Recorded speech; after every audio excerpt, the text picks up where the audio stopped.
Hi, welcome to Kamatov TV. I'm Lisa Ochayon. Many people are perplexed. They don't know who to vote for. They don't know what these elections are all about and what's going to happen if so-and-so or so-and-so wins. So I've invited an audience to come and ask me questions, and I'll try and answer them best of my ability. And maybe if you watch us for a little bit, you'll feel clearer about who to vote for in these elections. Yes, question from the audience. Alright, I want to vote for Bennett because I think I understand what he stands for, but I'm worried that if I vote for him, then I'll lose my vote to Bibi, and I want Bibi to be in charge. What are the implications of Bibi being in charge or not being in charge, and why should I vote for Bennett? Okay, well, first of all, when you say you want to vote for Bennett, I presume that means that you believe in an aggressive free market that definitely will not tax the rich more in order to support the poor, because that's a very strong belief of Bennett's. He's an aggressive free marketeer who basically still believes in this trickle-down economics, where if the top layer is doing very, very well, it will trickle down to the bottom, something that hasn't really happened. And also you believe that we should not give up 1 inch of land to the Palestinians, and we should not negotiate with them, that Israel is a Jewish state, and we should not apologize about that. Is that correct? That's what you believe? Yes, that's what I want, but I want to make sure also that Bibi's in charge. Okay, so you want Bibi to be the Prime Minister, and he will be in a coalition with Bennett. If that's what you want, then you can vote for either Bibi or Bennett, because this election is really going to be about blocks. The only scenario in which Bennett may not be in the government if Bibi Netanyahu wins is if he's forced into a national unity government with Herzog, in which case they'll leave Bennett out. But if Bibi is the Prime Minister, if you vote for him and he gets the most seats and he gets to form the coalition, then Bennett will be in the coalition. If you vote for Bennett and Bibi gets the most seats, then Bennett will be in a stronger position to argue for his points in the coalition. He'll get what he wants in the coalition, his ministries. Maybe he wants Uri Arieli to be the housing minister again, so that they can keep funneling enormous sums of money to the settlements and building in the settlements and making sure that everybody in the settlements has tons more money than everyone else in the country. So if you want him to have that, then you should vote for Bibi so that Uri Arieli can be housing minister again. But what's the difference between Bibi and Bennett in terms of their... I know Bibi is worried about Iran, but what about their policy in other regards? The big difference is that Bennett has a policy. Bibi doesn't really have a policy. He is flexible, depending on who his coalition partners are. They haven't put forward a definite policy on the Palestinian issue. They haven't put forward a definite policy really on housing, on the economy, on the high cost of living. They're flexible. It depends on who their coalition partners will be. If it will be a right-wing coalition, so they'll be with Avigdor Lieberman and Bennett and the ultra-religious. So of course, if he's with the ultra-religious, his policies will have to change a little bit than they were when he was with Lapid. So Bibi's policies are flexible. Bennett's policies are much more inflexible. He has certain principles. No negotiating with the Palestinians, no giving up land. Bibi believes in the two-state solution in 2009, in 2010 he doesn't, in 2011 he does. Nobody really knows what Bibi's policies are. Bibi's policy is that he wants to be Prime Minister. I have a question. Yes. I want Meretz to be in charge, but I also want Herzog to be in it. Well, Meretz is never going to be in charge. Meretz is a tiny left-wing party. But if you want Meretz to be in the government, or to even be in the Knesset at all, you must vote for Meretz, because Meretz, since Avigdor Lieberman and friends raise the threshold to 3.25% rather than 2% of the vote for getting into the seats in the Knesset. So Meretz is in very real danger of not actually reaching that threshold, which is 4 seats. So if you want Meretz, vote for Meretz. Sorry, what else did you want to know about? What's the implications of a left-wing government? Well, a left-wing coalition is much harder to put together, but if Yitzhak Herzog and the Machane HaTzioni do better than what they predicted to do in the polls, which is about 24 to 25 seats, they'll probably be given the first chance to put together a coalition. A coalition of left-wing parties would probably include Yair Lapid. It would probably include Moshe Kahlon, because he's really the kingmaker in these elections. He can go with either side, but if there's going to be a left-wing coalition, he'll probably be in it. It would include Meretz. It would have to include either the Arabs who have said that they won't sit in the government, or some of the religious parties who, I don't know how they're going to sit with Lapid. So it is confusing and difficult to see how the left are going to put a government together. But Yitzhak, if anyone can do it, Yitzhak Herzog can do it, because he is a man who is very good at negotiating. He's a lawyer by profession, and he's got a remarkably moderate ego for a politician, and so he will make concessions and he will make deals and he'll put things together in such a way that perhaps there can be a left-wing coalition. It's difficult but doable. I want to vote for a religious party, but I don't know which one to vote for. Which one should I vote for? Well, there's 4 religious parties. There's Eli Yishai's party Yachad, which is basically represents the extreme right-wing Mizrahim, Haredi Mizrahim. They're very right-wing and extremist.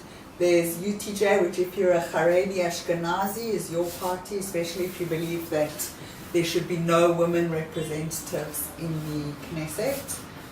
Although that's also the case with Shas. Shas is a slightly more moderate Haredi ultra-Orthodox party that represents the working poor. And Naftali Bennett's party is also a religious party. They run by the Rabbanut. The Rabbanut have huge influence in Naftali Bennett's party. So if you're Dati Leomi, you can vote for Bennett as well. But do you think if I do vote for a religious party, they could win, or do you think that is impossible? They're not going to be, none of the religious parties are going to be the biggest party, but they'll be in a coalition with the Likud. What's this I hear about Yesh Atid, Yair Lapid, talking all the time about corruption? Aren't they all corrupt anyway? Yair Lapid wants to put in a lot of checks and balances. He says that the sunlight is the best disinfectant, and that means that whatever you shine a light on, whatever you can see in the light of day, is going to protect the public. So he wants a lot of checks and balances brought into government. He, in fact, managed to make the size of the government much smaller, to restrict the number of cabinet posts to 18, and he's also proposed a law that nobody who has ever been charged with a criminal offense or served time in jail will be allowed to be a public representative in government.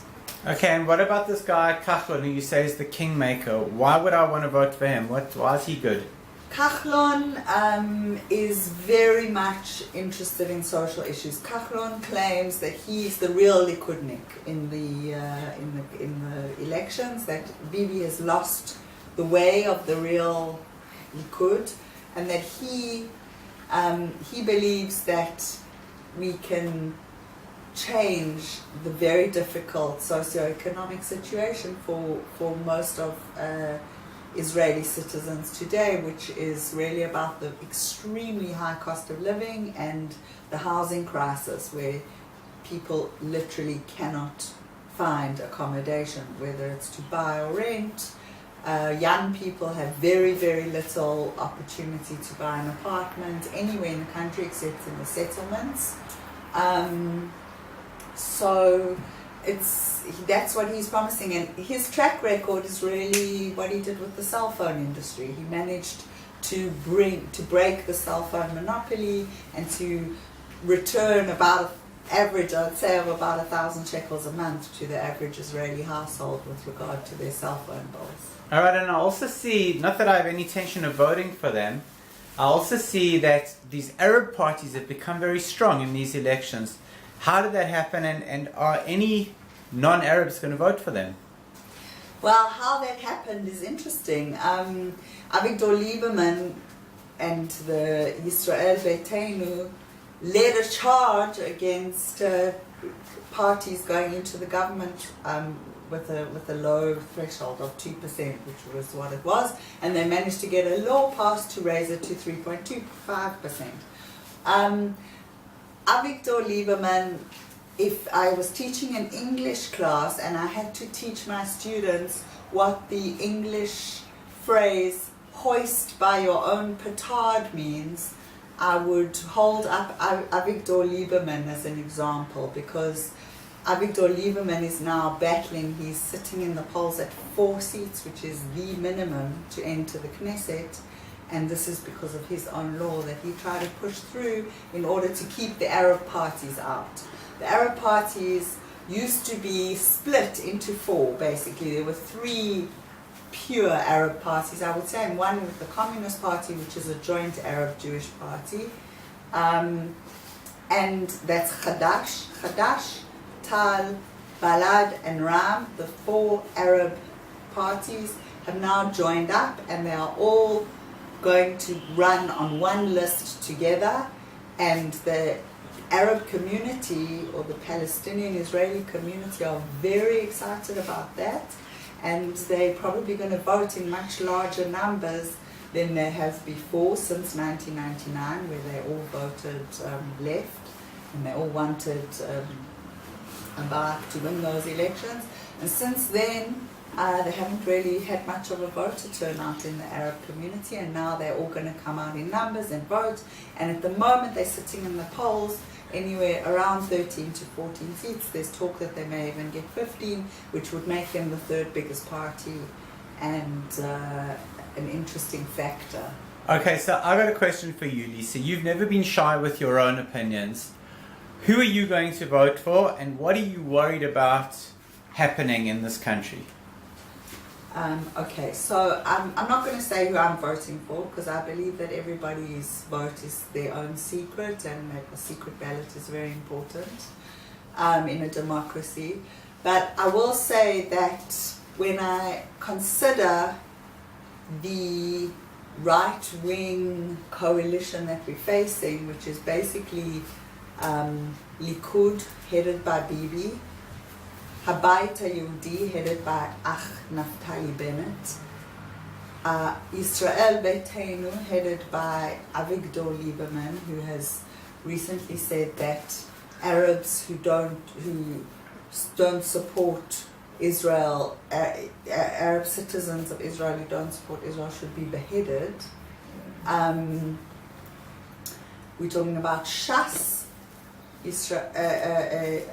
Yadut Torah, and Eli Shai's Yachad. That will be the coalition, and Moshe Kahlon will be the left-wing liberal in that coalition. He'll be the most moderate voice in that coalition. So we're talking about a coalition that is racist, xenophobic, isolationist, that will increase the tensions with our biggest ally and sponsor, the USA, exponentially, that will increase the tension with the Palestinians exponentially, and that will cause extreme international isolation, which is already happening in the world, and a huge amount more money being funneled and invested in the settlements. That's my opinion. The left-wing coalition will be much more moderate. It's not going to be an extreme left-wing government by any stretch of the imagination. Tzipi Livni and Yitzhak Herzog are hardly radical left-wingers. They're both pretty moderate, and they just aren't going to be racist and xenophobic and isolationist. They're going to try and tackle the socio-economic issues. Kahlon will be in that government as well. So Kahlon, either way, the social issues are going to be addressed, the high cost of living and the impossibility of housing and healthcare. But the left-wing government will have Yair Lapid, who is anti-corruption. Yael German has formulated an interesting and good plan for healthcare. There's some kind of policy or strategic thinking when it comes to dealing with Gaza and how to demilitarize Gaza and move on with that issue. There's some kind of policy about how to deal with the Palestinian issue and with the Arab League and the Arab Peace Initiative. There's some thinking beyond managing the conflict, keeping us very stuck inside the conflict, and aggressively pursuing a free market economy. So that's my opinion. Any other questions? No, that's more than enough. Thank you.